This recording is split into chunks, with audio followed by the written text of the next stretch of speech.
Hello, good afternoon or late evening or late afternoon. This is Myesha coming to do our Bible reading today. The noise is subsided somewhat. I still hear a little banging outside, but it's not as loud as it was earlier. It's like everything was going on.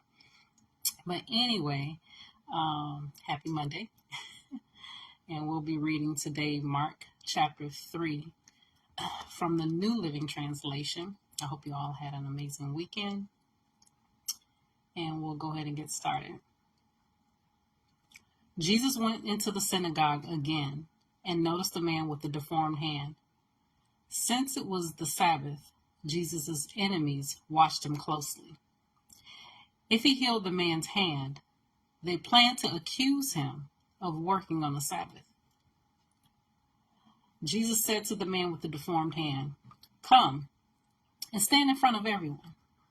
Then he turned to his critics and asked, "Does the law permit good deeds on the Sabbath, or is it a day for doing evil?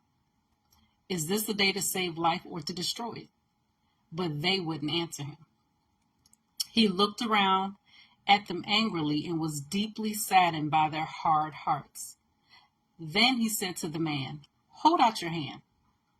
So the man held out his hand, and it was restored. And once the Pharisees went away and met with the supporters of Herod to plot how to kill. At once the Pharisees went away and met with the supporters of Herod to plot how to kill Jesus. Jesus went out to the lake with his disciples, and a large crowd followed him. They came from all over Galilee, Judea, Jerusalem, Idumea, from east of the Jordan River, and even from as far north as Tyre and Sidon. The news about his miracles had spread far and wide, and vast numbers of people came to see him. Jesus instructed his disciples to have a boat ready so the crowd would not crush him.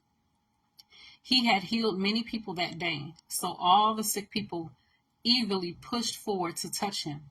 And whenever those possessed by evil spirits caught sight of him, the spirits would throw them to the ground in front of him, shrieking, "You are the Son of God." But Jesus sternly commanded the spirits not to reveal who he was. Afterward, Jesus went up on a mountain and called out the ones who wanted to go with him, and they came to him. Then he appointed 12 of them and called them his apostles. They were to accompany him, and he would send them out to preach, giving them authority to cast out demons.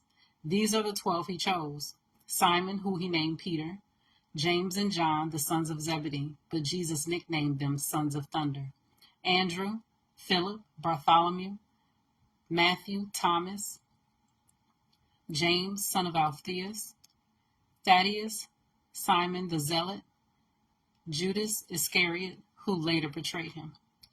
One time Jesus entered a house, and the crowds began to gather again. Soon he and his disciples couldn't even find time to eat. When his family heard what was happening, they tried to take him away. "He's out of his mind," they said. But the teachers of religious law who had arrived from Jerusalem said, "He's possessed by Satan, the prince of demons. That's where he gets his power to cast out demons." Jesus called them over and responded with an illustration. "How can Satan cast out Satan?" he asked. "A kingdom divided by civil war will collapse. Similarly, a family splintered by feuding will fall apart. And if Satan is divided and fights against himself, how can he stand? He would never survive. Let me illustrate this further. Who is powerful enough to enter the house of a strong man and plunder his goods? Only someone even stronger, someone who could tie him up and then plunder his house. I tell you the truth, all sin and blasphemy can be forgiven, but anyone who blasphemes the Holy Spirit will never be forgiven. This is a sin with eternal consequences." He told them this because they were saying he's possessed by an evil spirit. Then Jesus' mother and brothers came to see him. They stood outside and sent word for him to come out and talk with them. There was a crowd sitting around Jesus, and someone said, "Your mother and your brothers are outside asking for you." Jesus replied, "Who is my mother? Who are my brothers?" Then he looked at those around him and said, "Look, these are my mothers and brothers. Anyone who does God's will is my brother and sister and mother." Anyone who does God's will is my brother and sister and mother. So that was Mark chapter 3 from the New Living Translation.